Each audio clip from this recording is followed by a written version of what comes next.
fuune warroonni amantaa biraa hordoftanis dachaanee dhufnee jirra. Dachaanee dhufne maal jechuun keessaniin oolu adda oduu ajaa'ibaa takka harkaa qaba. Oduun ajaa'ibaa tun maali yoo jettanii yeroon keessa jirru kun subhaanallah nama jiru du'e jedhee namni hafarsu. Inni lammataa ammoo ka du'a namaa jaalatu. Yaa rabbi ati najaa nu baasi waa hunda keessatti. Obboleessa kiyya obboleettii kiyya ka waan tokko oduu addan baafatee sheer gootee toora miidiyaa irratti qalbii namaa cabsitu. Ati nama saniif jibbaa yoo qabaatte namni isa jaalatu kumaatama jiraachuu danda'a. Soo kanaafi Ustaaz Muhammad Bayaan du'e jettanii warri poosti gootani. Du'e jettanii warri waan hin taane irra maxxansitanii barreessitan. Wallaahi rabbi sin haa qajeelchu. An akka nama takkatti ustaasni kuni nama toora miidiyaa Imo irratti barattoota hedduu horateeru jechaadha. Namni hedduu beeku miidiyaa kanarratti jechaadha. Kanaafuu namni ilaalcha hin taane yoo walii qabaate du'aan nama hin jaalatu. Du'a keessaa wanti argatanis hin jiru. Ilmi namaa dogongoruun homa jiraati. Nama dogongore san gorsuun illee homa jiraati jecha. Kuni hundi hafee hin du'e jedhanii maxxansuu jecha hin taane jala keettanii barreessuun maaliif barbaachise dila kana yaa obboleeyyanti? Yoo ilaalcha addaa walii qabaattan du'aan nama jaalattani maal keessaa argattan? Biyyee waliin nyaattani? Yaa rabbi wallaahi kisee akkam keessa jirra yaa rabbi yaa Allah yaa rabbi nu araarami. Ilmi namaa ni dogongora. Ilma namaa dogongore gorsaa malee waan hin taane waliif fiddanii hin barreessinallee hin abaarinallee hin barbaachisu. Ammas lubbuu isaa rabbi adeeressu. Garuu an kana gaddisiisu inni hayyuu ta'ee beekaa ta'ee miidiyaa kanarratti yeroo hedduu quraana ni barsiisanii nama barattoota hedduu horateeru dhugaa dubbachuu fi toora miidiyaa Imo kanarratti garee isaa wanti ga'u hin jiru jechaadha. Markaza beekamaadha. Markasni isaa sun jechaadha akkaan beekutti. Walaakin garuu waan akkanaa kanaan isaan arguun kiyyallee ana gaddisiisa. Ka itti dabaltanii isin waa barreessitan gadda lammaffaati. Walaakin baga rabbiin lubbuu isaa oolche rabbiin waan hin taane irraa haa qabu. Rabbi waa hundumaa isaaf haa qajeelchu. Ilmi namaa dhiiras ta'e dubartis ta'e waswaasa sheexaanaati. Rabbiin namarraa haa hidhu ni dogongora. Garuu namni yoo dogongore waan biraatiin waliif fiddanii ilaalcha hin taane waliif fiddanii barreessitanii poostiin godhina. Filiis rabbii keessan sodaadha. Yoo rabbi sodaattan ta'e hin barbaachisu. Ilma namaati du'a hanawwina. Nama san wajjin biyyee hin nyaattani. Haga fedhe Muhammad Bayaan yoo jibbitan ta'e namni miidiyaa kanarratti isa jaalatu barnoota isaa jaalatu namni isa dhageeffatu kumaatama ta'uu danda'a. Nama Muhammad Bayaan Ustaaz Muhammad Bayaan gocha akkanaa raawwachuu isaa kana sirrii jedhee haasa'utti hin jiru. Wanti naa hubachuu qabdan jecha faallatti akkana fudhanne.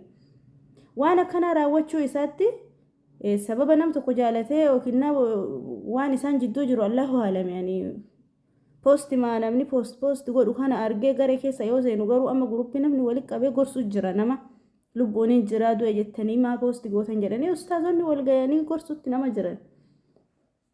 Kanaafuu namnummaa osoo waa addan baafanne waa miidiyaa irra poosti gootan maaliif barbaachise mee? Maalummaa barbaachise mee subhaanallah. Saniifuu waa adda baafachuun illee laazima. Waa adda baafattan malee illee poostiin godhinaa. Nama lubbuun jiru du'een jedhinaa. Yaa rabbi ka du'e jira jettani. Ka hin duune du'e jettani. Namni miidiyaa kanaaf fayyadamu subhaanallah nam tokko waswaasi kannaasi akkanaaf akkana bubbee. Dhalootuma bubbeeti bubbee dhaloota bubbee. Kawaa uduu addan baafanne bakka xuluu. Mee maalumaa barbaachise nama lubbuun jiru du'e jedhanii poostii godhu maalumaa barbaachise. Rabbi sinaa qajeelchu namoonni akkanaa kun yoo ilaalcha hin taane qabaattaniif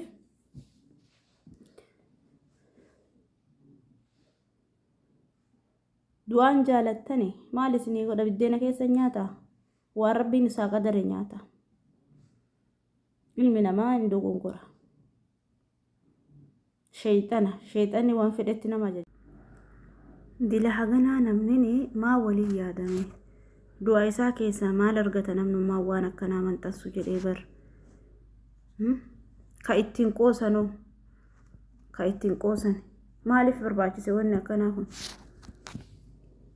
qoosaa du'aan qoosanii du'aan hin qoosanii bar ilma namaa yoo dogongore hin gorsitaa hin tasgabbeessitaa sheexanni namaa dogongorsuu danda'a sirriidha haga fedhanii nama waa barate haa ta'u kan barannis haa ta'u dogongoruu nama jiraate ilmi namaa hin dogongoru garuu nama dogongora irratti duuluun waan hin taane irra barreessitanii manxansuun lubbuun isaa oduu jirtu du'e jettanii manxansuun maaliif barbaachise dila kaname way buddeenuma keessa nyaata way isa uffata way waa isa hin dubbata yaa rabbi please nama lubbuun jiru du'een jedhina ka du'eeyyuu takka adda baafata namni waa adda baafachuu nama barbaachisaame akkamumatti mee viyumaan guddifataaf jecha waan tokko yoo argitan qabxum walirra oofu kasheer godhullee ka poost godhullee hunduma keessaniifuu rabbiin haa araaramu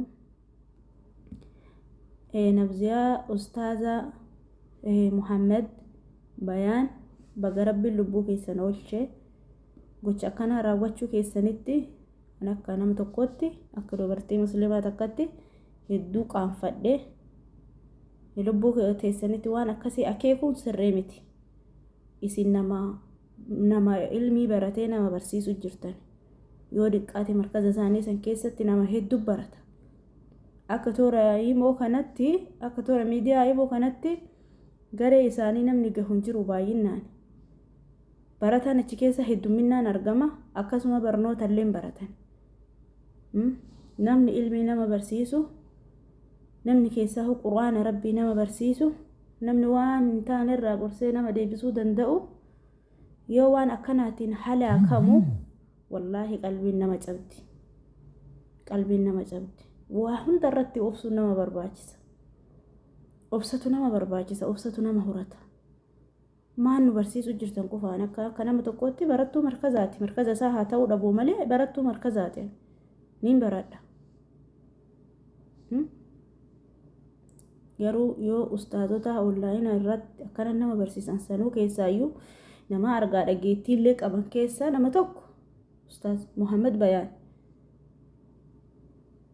maal waan akkanaa kanaan halaakamuun keessan kuni ani akka kiyyatti qalbiin na cabee hundaa ol rabbiin lubbuu teessan baga hambisee rabbi waan akkanaa isinitti hin deebisine rabbiin hamtuu irraa isin haa qabu rabbi isin haa qajeelchu qajeeluma walii kadhachuun illee uma jiraate walaakin waan akkanaa kanaanii nama barsiisu irratti arguun hedduu hamilee illee nama tuqa hedduu qalbiin illee nama cabdi jechaadha tanaafuu dogongora keessa rabbiin isiniif haa dhiisu sheexanan taane rabbi isinirraa haa qabu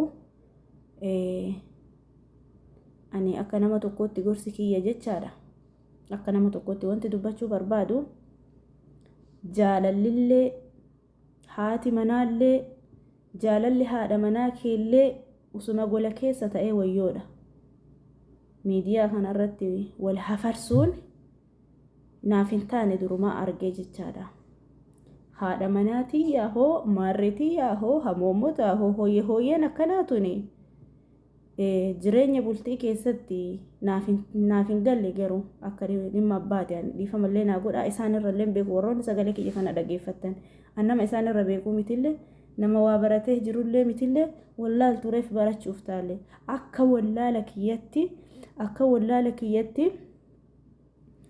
haga fedhi haadha manaallee yoo jaalatee qaal'imate haadha manaa ofii sangoluma keessatti yoo kunuunse hatta wal bira jiran isaan nama qilleensa gubbaa toora miidiyaa irraa wal jaalatee wal kaadhimate ta'eemi miidiyaan man kunuu piraafeetii qaba jaalalli haadha manaa isaa piraafeetii ta'uu qaba jechaadha toora miidiyaa irratti maarreekiyyaa jechuun isaan nama barate ta'ee nama waa beekan ta'ee